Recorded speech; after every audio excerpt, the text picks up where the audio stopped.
The following program may contain coarse language, violence, nudity, mature subject matter, or scenes which may not be suitable for all viewers. Viewer discretion is advised. All Hit Radio.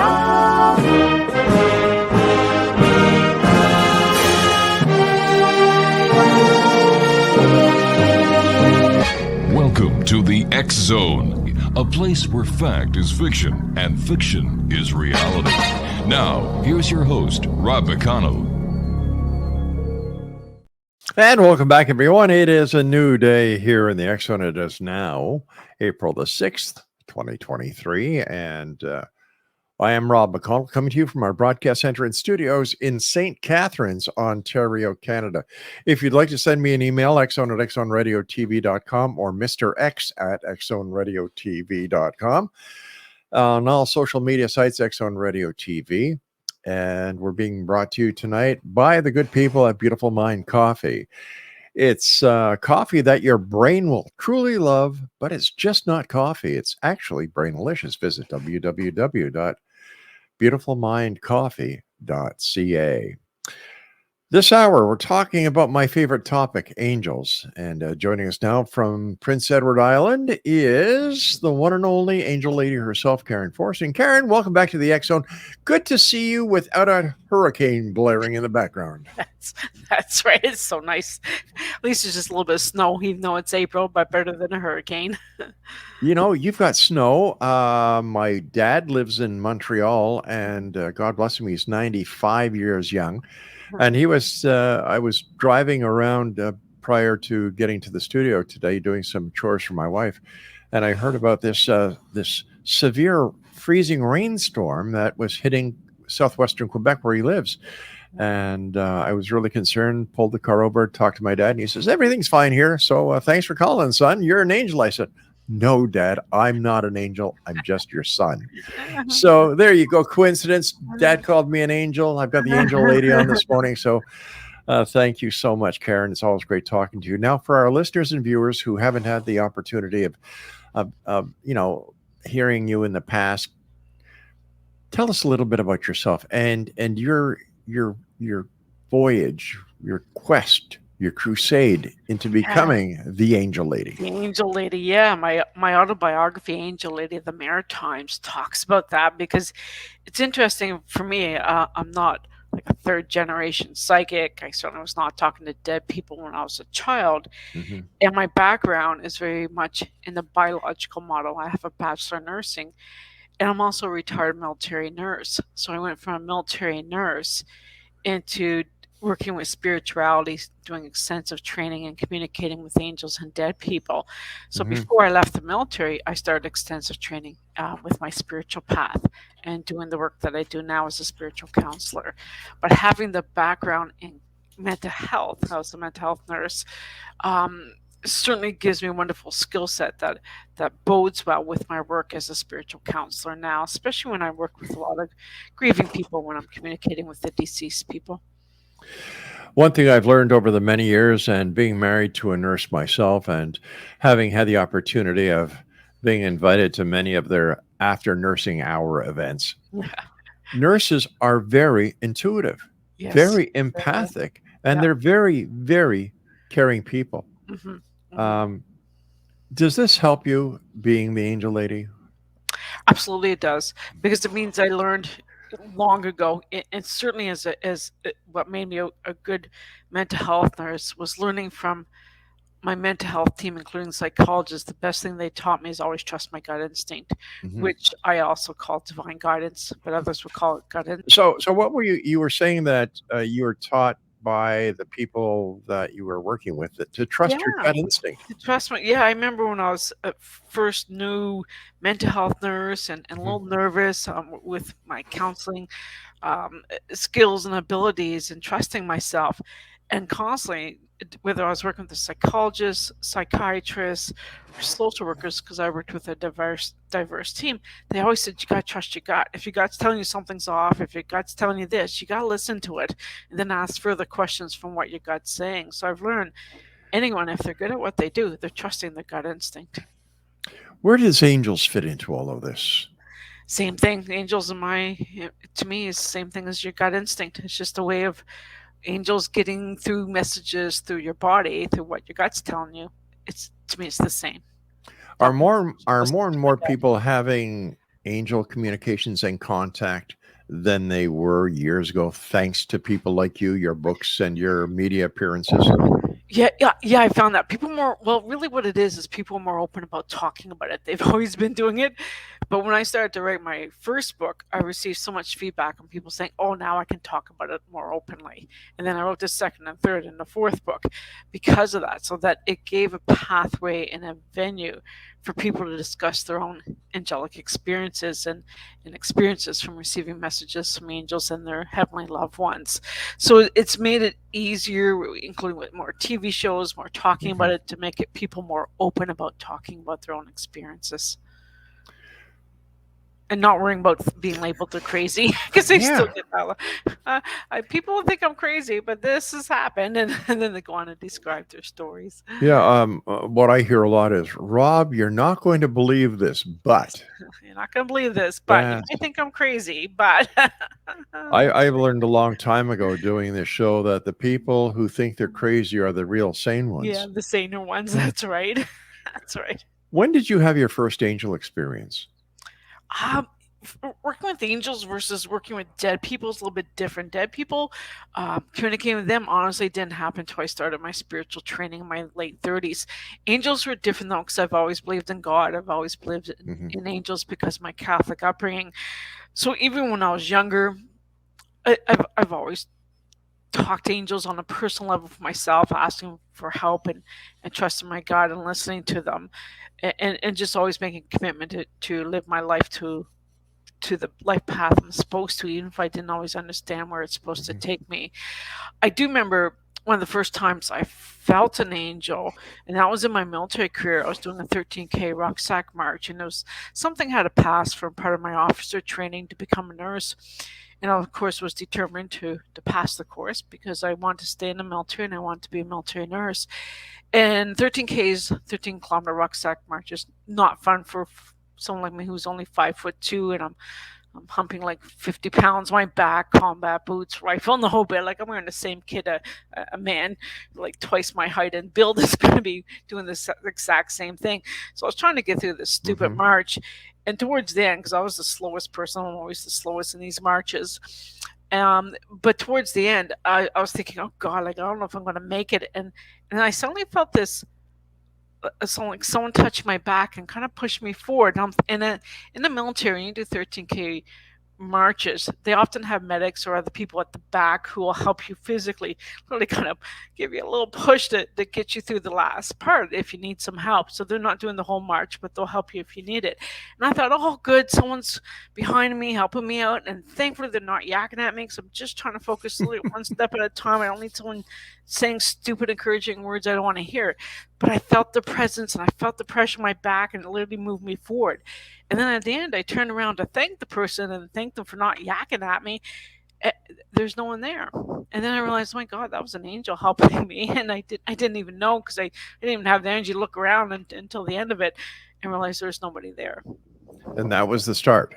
That was the start. That was to start paying far more attention to angel signs and angels around me. Yeah. Is that an issue that we all face? I mean, those who have what they think might be an angel, is Mhm. that we don't recognize Don't or are recognize it. not Oh willing yeah. to accept?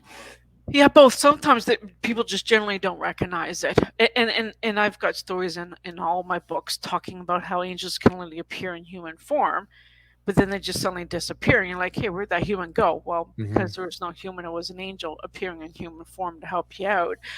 And then other times, it's like I don't think I'm ready to believe this.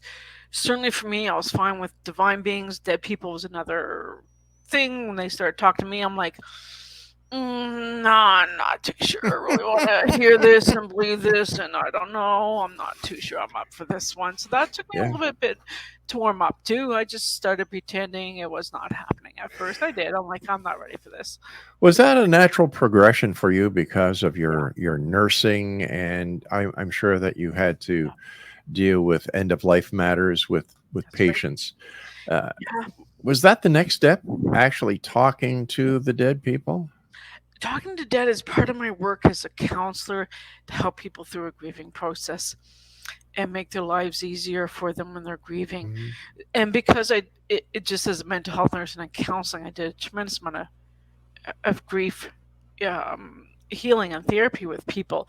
That ended up becoming a natural progression. So, for example, when I was still in the military, I remember one time I was with one of the soldiers, and he was grieving his father who had recently passed.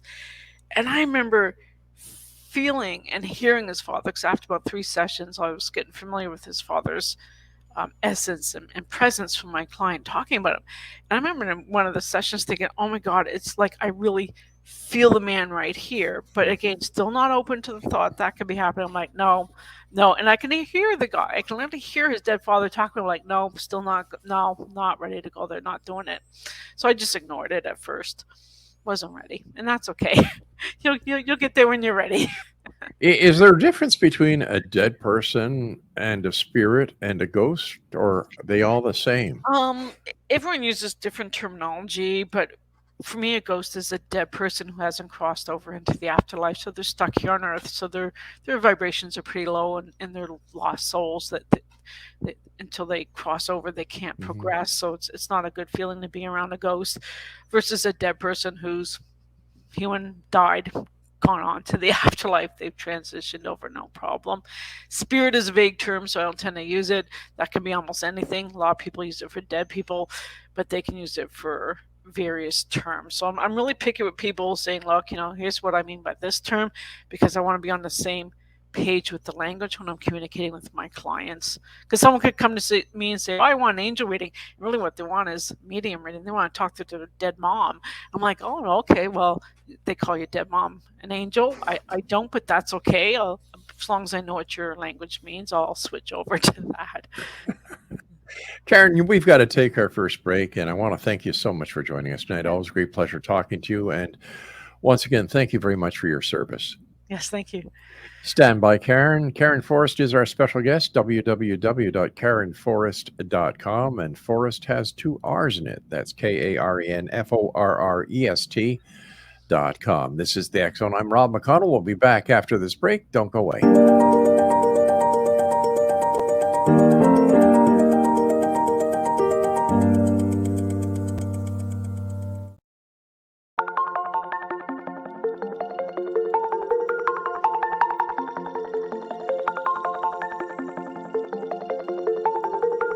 Question: what is the name of the unique blend of coffee you get that has been formulated by a neurologist, a neurobiologist, and a pharmaceutical chemist? Answer: you get Beautiful Mind Coffee, a unique coffee blend that tastes great and has herbal ingredients that your brain will love, and it is not just coffee, it's brainalicious. Dr. Rathbone, Dr. Jang, and Dr. Winslow, the scientific team that created Beautiful Mind Coffee, decided to collaborate on a coffee focusing on brain health. As for those herbal ingredients found in Beautiful Mind Coffee, Dr. Rathbone, Dr. Jang, and Dr. Winslow, utilizing their combined extensive scientific research background, worked with many natural and herbal products until the exact formulation that is found in Beautiful Mind Coffee was created. With a unique scientific formula not found in any other coffee being sold or served, Beautiful Mind Coffee is the only coffee blend that contains 3 herbal ingredients found to aid in boosting your daily mental clarity and focus. Every cup of Beautiful Mind Coffee contains scientifically formulated amounts of maca root powder, green tea extract, and American ginseng, all supporting good brain health. Taking care of your brain's health now can help delay or prevent the onset of cognitive dysfunction, including dementia, Alzheimer's, and more general memory loss as you get older, just by enjoying the delicious flavor of our roasted coffee and herbal ingredients found exclusively in Beautiful Mind Coffee. Did you know that cognitive dysfunction also refers to deficits in attention, verbal and nonverbal learning, short-term and working memory, visual and auditory processing, problem-solving, processing speed, and motor functioning? For more on Beautiful Mind Coffee, the 3 scientists who formulated Beautiful Mind Coffee, and more details on the 3 unique herbal ingredients in Beautiful Mind Coffee, visit www.beautifulmindcoffee.ca. Beautiful Mind Coffee is now available online at amazon.ca and amazon.com. To order Beautiful Mind Coffee, visit www.beautifulmindcoffee.ca today.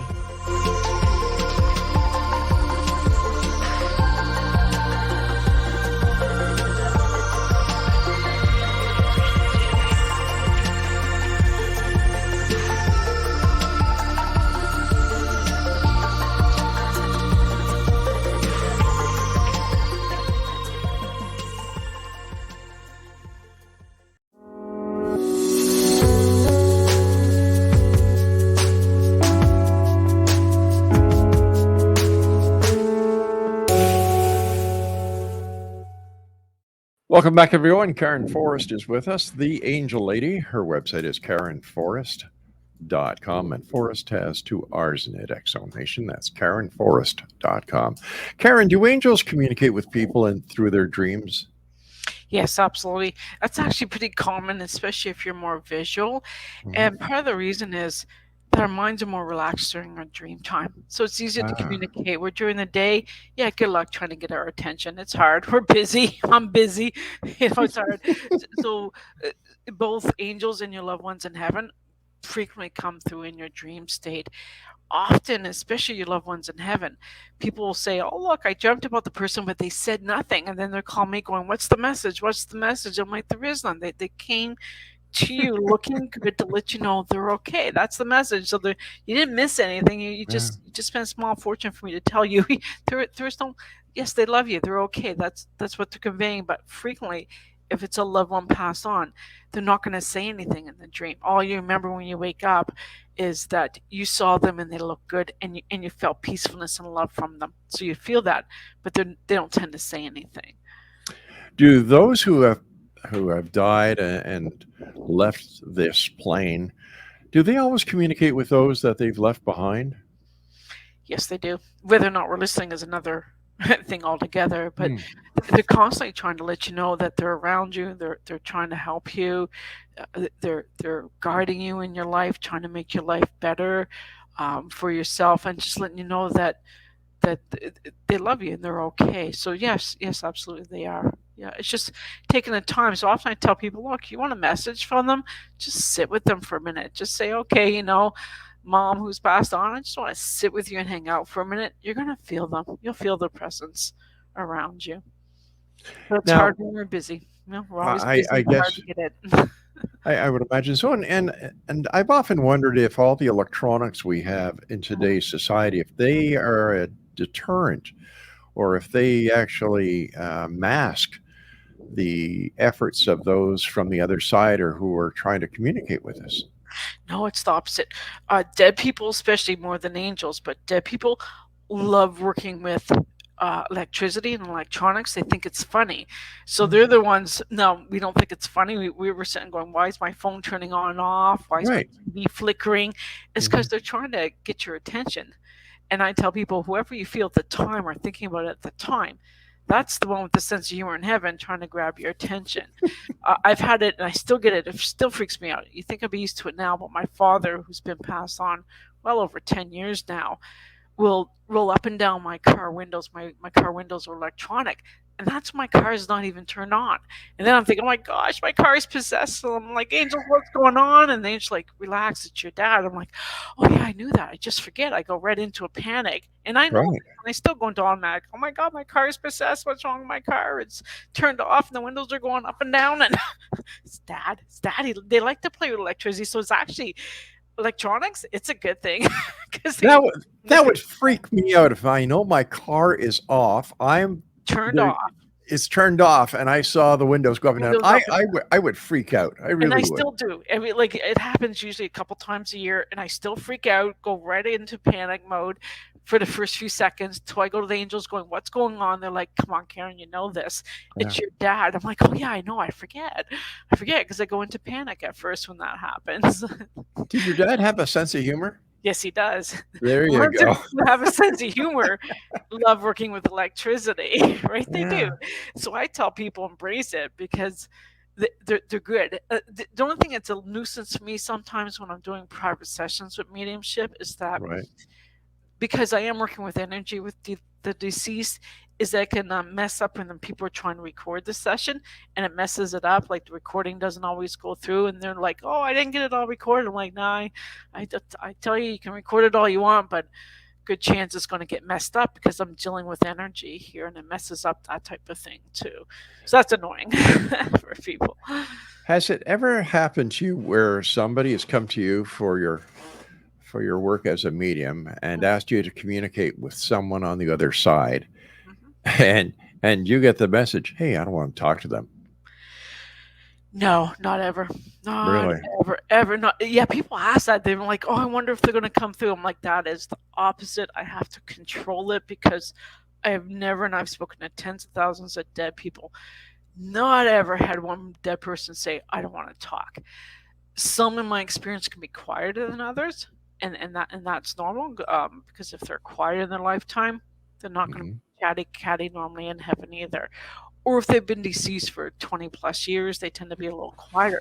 But if I ask them questions, they'll talk. They'll talk. But I've never had flat out someone say, "I'm not talking." I have occasionally have them say, "I won't talk about certain subjects" when my clients ask. Like, delicate questions will come up. Someone will say, "Oh, I found out that I've got a half sister from my dad that we just learned about, and does dad want to talk about it?" And Dad's like, "No." Okay, well, there we go.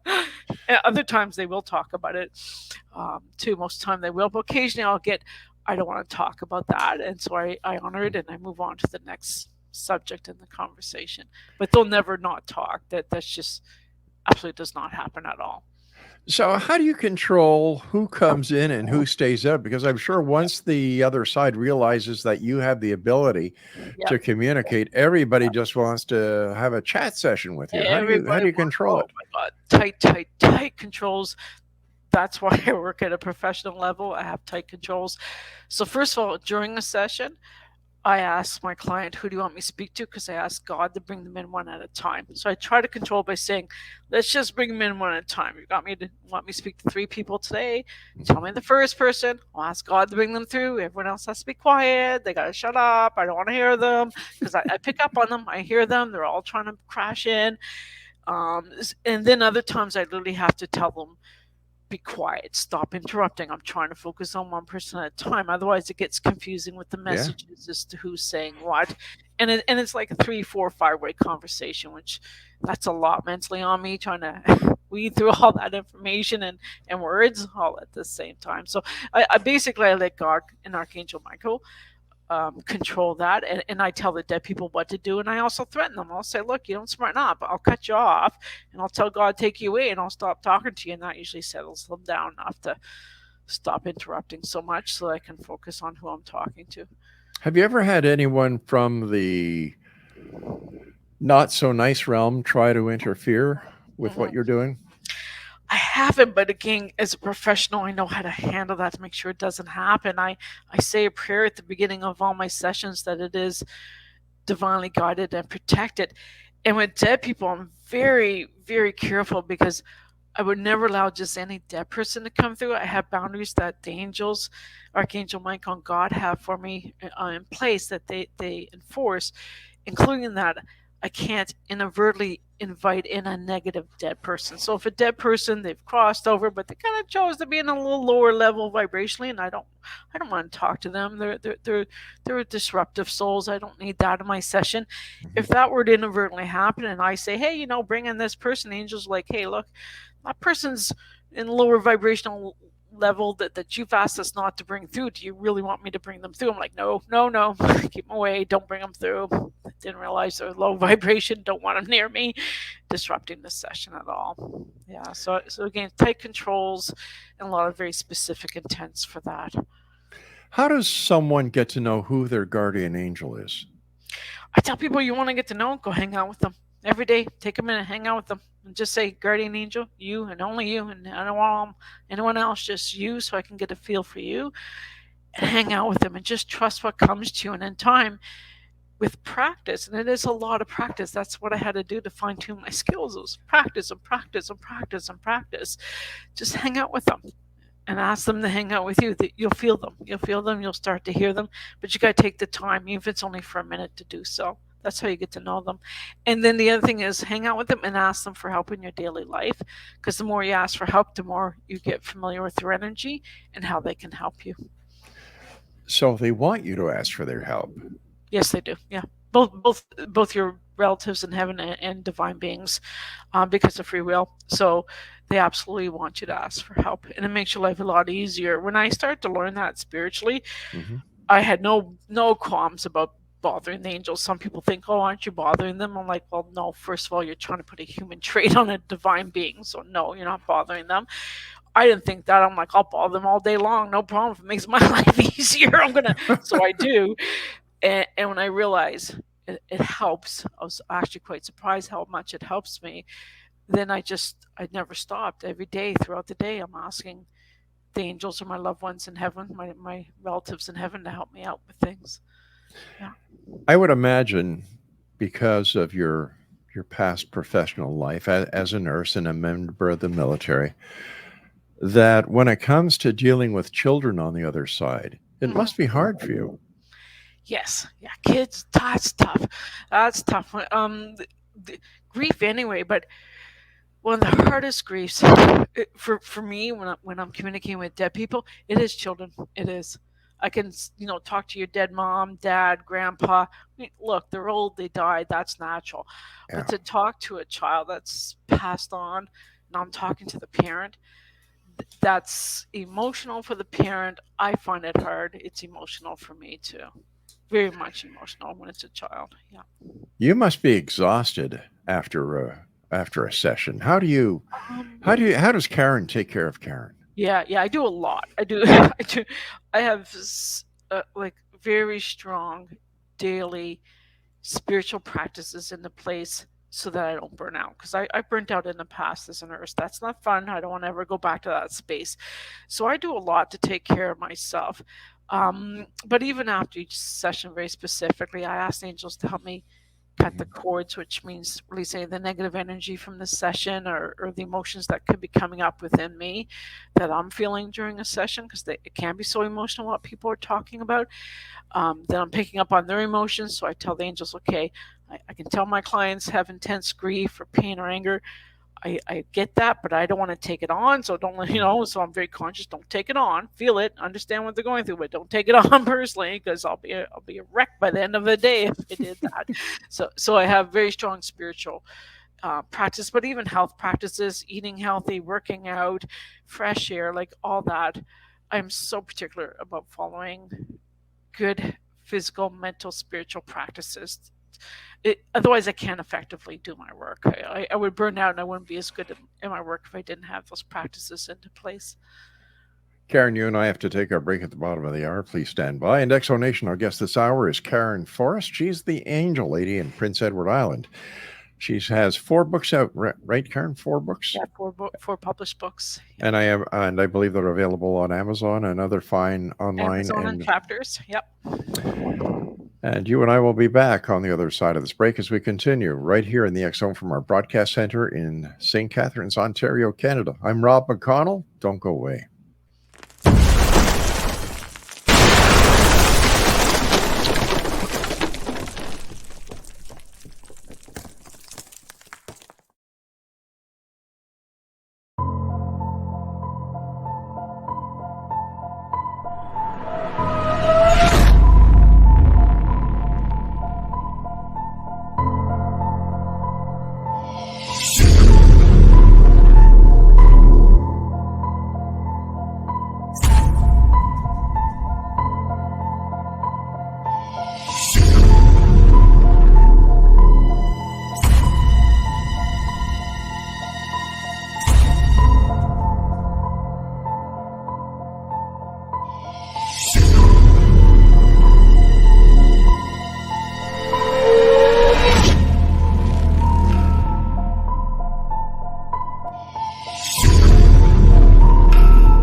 And welcome back, everyone. Karen Forrest, the Angel Lady, is with us all the way from Prince Edward Island. By the way, we talk about Beautiful Mind Coffee here on the show, and Beautiful Mind Coffee is actually roasted and packaged at Clyde River in Prince Edward Island. It's just down the road for me. I had no idea. There you go. go.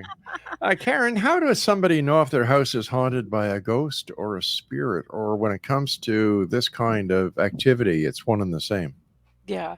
It can be different. If it's a ghost, in my terminology, a dead person who hasn't crossed over, typical signs, because I do a lot of house clearings for people, but you'll feel very uncomfortable in a certain part of your house where you just will not want to hang out at all. It will feel cold. It feels creepy. You might be seeing like dark shadows. You'll sometimes people will hear things like banging or clanging, kind of rather disruptive noises are more indication of a ghost. Or if it's a nicer spirit, like your passed on grandma type thing, what you feel that's the opposite. That feels good. Those ones I don't take away from your home, they stay, right? You feel peace, you feel loved, you feel relaxed, you feel happy, you feel comfort, you can feel their presence, you feel at ease. So if it's someone you're comfortable with and it's a loved one from heaven or an angel, you're going to feel relaxed. But if it's a ghost, not pleasant feeling. Often in your own body, you'll feel tense or nauseous or knotted up when you have a earthbound spirit or ghost in your home. So how would somebody have this presence leave and let them get back to a normal, peaceful life? Yeah, that's where they often hire me to do house clearings. It's not always easy. I can tell people the very first step, really the main step, is go to a divine source like God, angels, pure love, pure light, whatever term you want to use. But go to a divine source and ask a divine source to get rid of that negative presence. Do not ask that negative presence to leave on their own, because that's like asking a burglar coming into your house to please leave. They'll like, yeah, no, I don't think so. Don't want to. And that will be the attitude of a ghost. But if you bring in a divine source, that's like the police coming in and saying, no, you're going to leave. Yeah. You're going to leave. So I tell people, please invoke a divine source.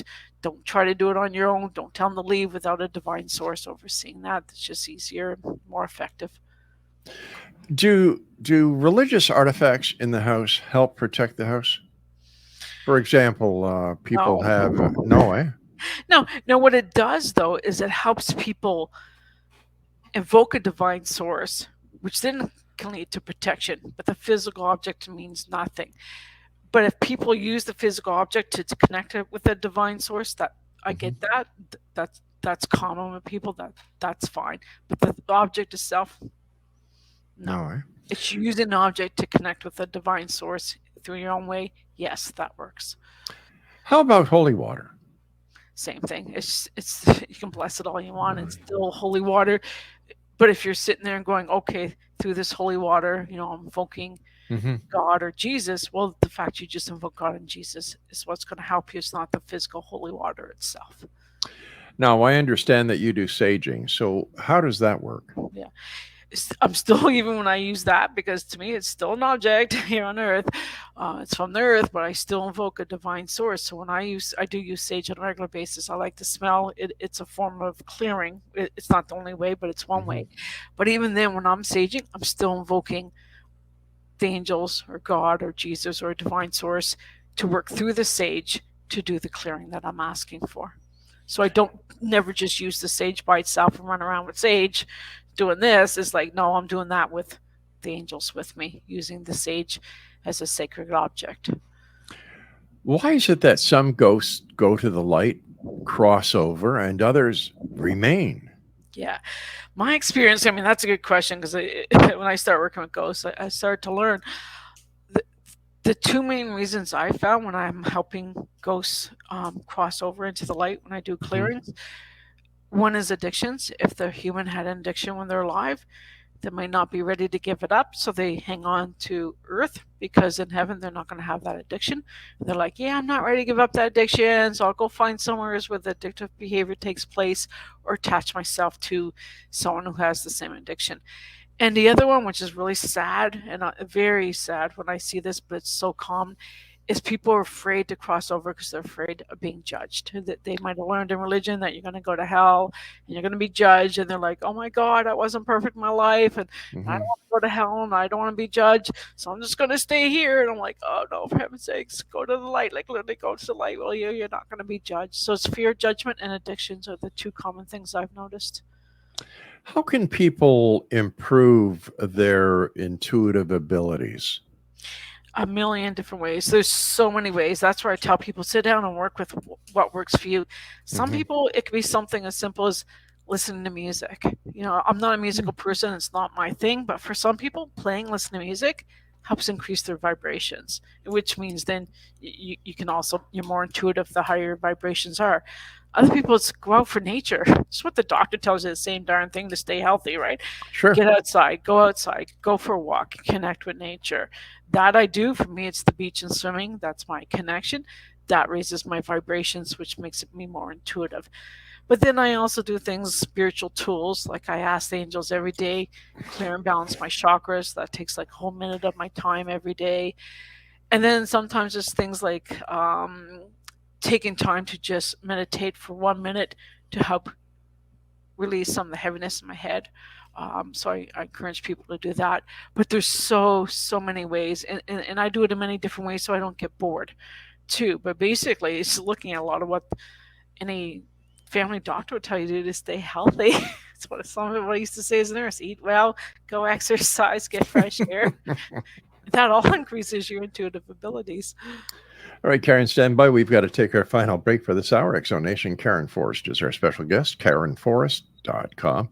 And we'll be back as we wrap up tonight's show here in the X Zone with yours truly, Rob McConnell, from our broadcast center and studios in St. Catharines, Ontario. Now, if you'd like to send me an email, xzone@xzoneradiotv.com, and on all social media sites, X Zone Radio TV. And we are on channel 32 on Simul TV on the X Zone TV channel. For more information about Simul TV and how you can watch us 7/24, 365, we have movies, we have documentaries, we have interviews, we have a whole bunch of wonderful things. That's at www.simultv.com, channel 32, the X Zone TV channel. Don't go away.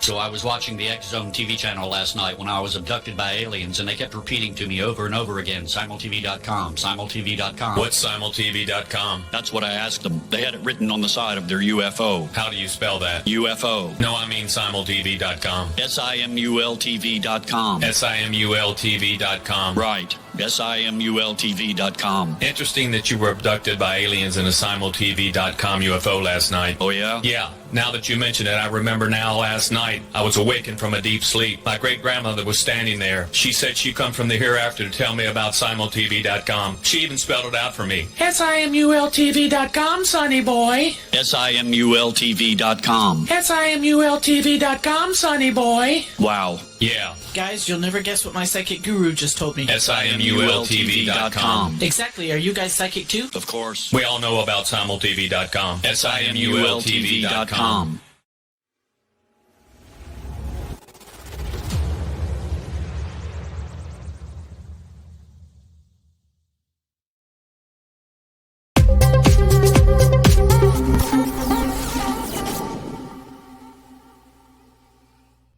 Welcome back, everyone. Karen Forrest is my guest, KarenForrest.com. First of all, Karen, I want to thank you ever so much for joining us tonight.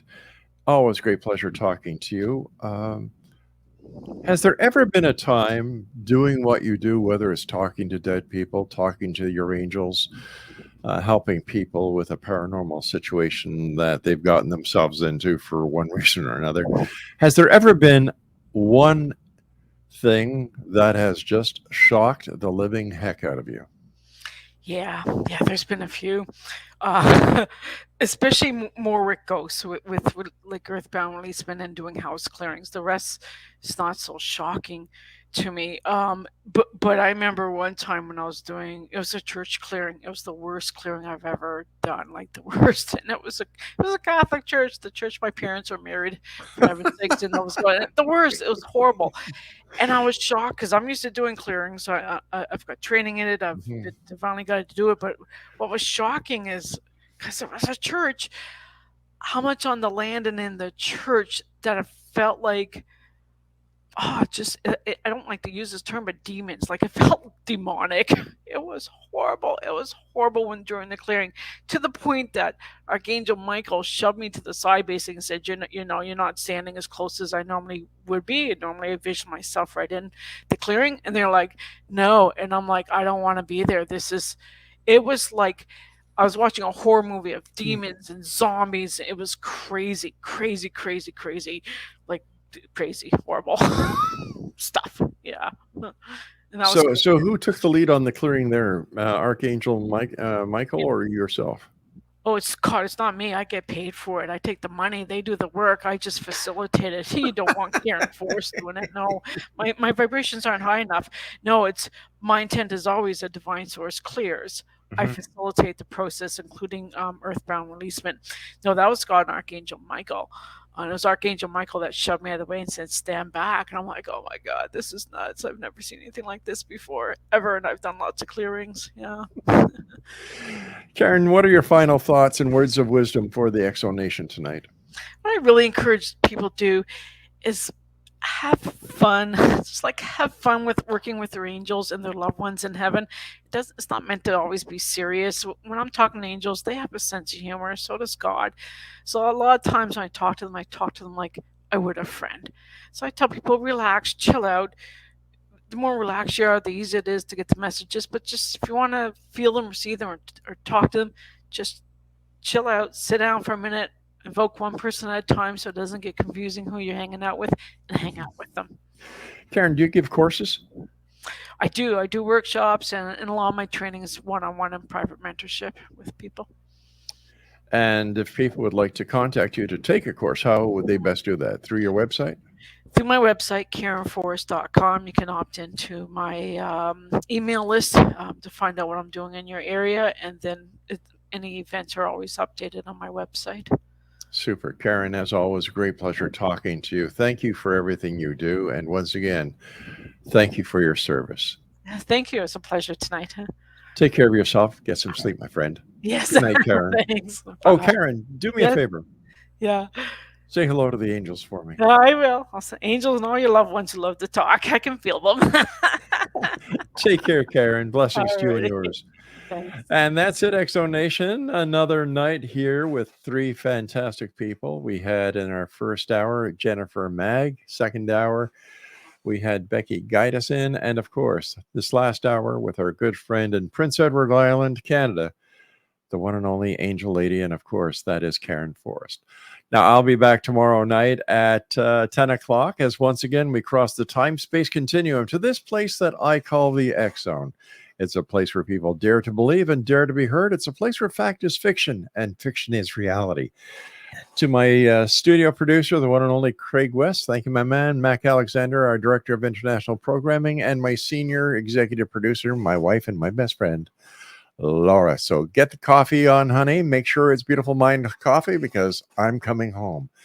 And of course, until tomorrow, remember, my friends, always keep your eyes to the sky and your heart to the light. From everyone here to everyone out there, good night, everyone.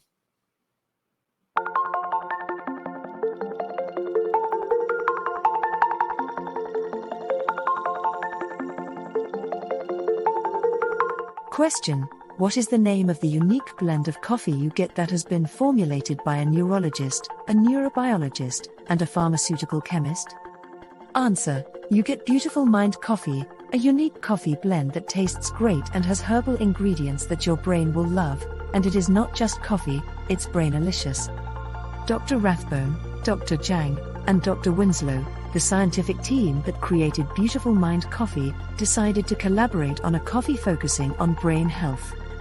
As for those herbal ingredients found in Beautiful Mind coffee, Dr. Rathbone, Dr. Jang, and Dr. Winslow, utilizing their combined extensive scientific research background, worked with many natural and herbal products until the exact formulation that is found in Beautiful Mind coffee was created. With a unique scientific formula not found in any other coffee being sold or served, Beautiful Mind coffee is the only coffee blend that contains 3 herbal ingredients found to aid in boosting your daily mental clarity and focus. Every cup of Beautiful Mind coffee contains scientifically formulated amounts of maca root powder, green tea extract, and American ginseng, all supporting good brain health.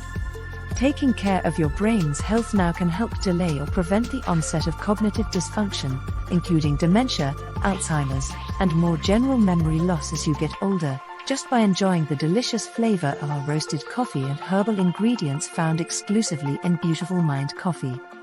Did you know that cognitive dysfunction also refers to deficits in attention, verbal and non-verbal learning, short-term and working memory, visual and auditory processing, problem-solving, processing speed, and motor functioning? For more on Beautiful Mind coffee, the 3 scientists who formulated Beautiful Mind coffee, and more details on the 3 unique herbal ingredients in Beautiful Mind coffee, visit www.beautifulmindcoffee.ca. Beautiful Mind coffee is now available online at amazon.ca and amazon.com. To order Beautiful Mind coffee, visit www.beautifulmindcoffee.ca today.